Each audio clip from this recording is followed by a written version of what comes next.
चालू केलाय त्याचं नाव आहे पॉलिनॉमियल्स. काय नाव आहे? पॉलिनॉमियल्सला मराठीमध्ये बहुपदी असे म्हणतात. बरोबर ना? मराठीमध्ये काय म्हणतो आपण? बहुपदी. आणि लक्षात ठेवा पॉलीचा अर्थ मेनी टर्म्स. पॉलीचा अर्थ काय होतो? Many terms. म्हणजे एकापेक्षा जास्त पदे ज्या याच्यामध्ये येतात त्याला काय म्हणतो आपण? पॉलिनॉमियल्स. बरोबर ना? पॉलिनॉमियल्स मध्ये एकापेक्षा जास्त टर्म्स असतात. तुम्हाला माहित असेल 1 2 3 अँड सो ऑन हे सगळे काय असतात? नंबर्स. हे सगळे काय असतात? नंबर्स. नंबर्सलाच मॅथमॅटिक्स मध्ये आपण काय म्हणतो? Constant term. कोणत्या टर्म असतात? Constant term. स्थिर पदे. बरोबर ना? आणि जे x y z हे जे असतात याला काय म्हणतो आपण? चल. इंग्रजीमध्ये याला व्हेरिएबल्स असे म्हणतात. बघा 4 नंबरच्या एक्झाम्पल मध्ये काय दिलं आहे बघा. इथं साइन कशाची आहे? डिव्हिजनची. साइन कशाची आहे? डिव्हिजन.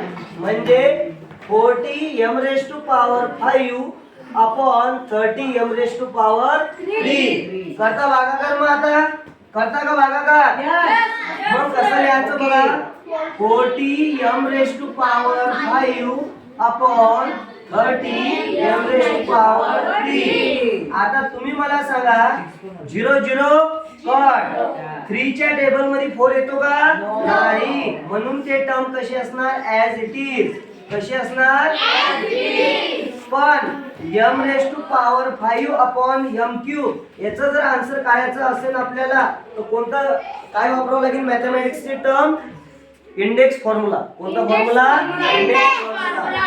बघा m raised to power 5 upon m raised to power 3 is equal to बघा इथं चिन्ह कशाचं आहे? भागाकाराचं आहे ना. मग m raised to power 3 जर वरती गेले तर काय होणार?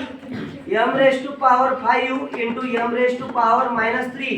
म्हणजे जर m चा घातांक 3 जर वरती गेले अंशामध्ये म्हणजे न्यूमरेटर पाशी तर काय होते? चिन्ह चेंज होते. काय होते? चिन्ह चेंज होते. कुठलं चिन्ह चेंज होते? पॉवरचं म्हणजे घातांकाचं.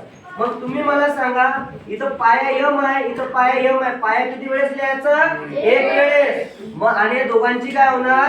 ऍडिशन. पण 5 plus -3 5 plus -3 means m raised to power 5 -3. सांगा 5तून 3 गेले किती राहिले? 2. म्हणजे काय? m square. म्हणजे काय? m square. म्हणजे m raised to power 5 upon m cube. Answer काय? m square. म्हणजे बघा या पॉलिनॉमियलचं डिव्हिजन काय आलं? हे आलं. समजला भागाकार कसा आला? हे याचा आन्सर. आता तुम्ही मला सांगा 3 च्या पाण्यामध्ये 4 येतील का?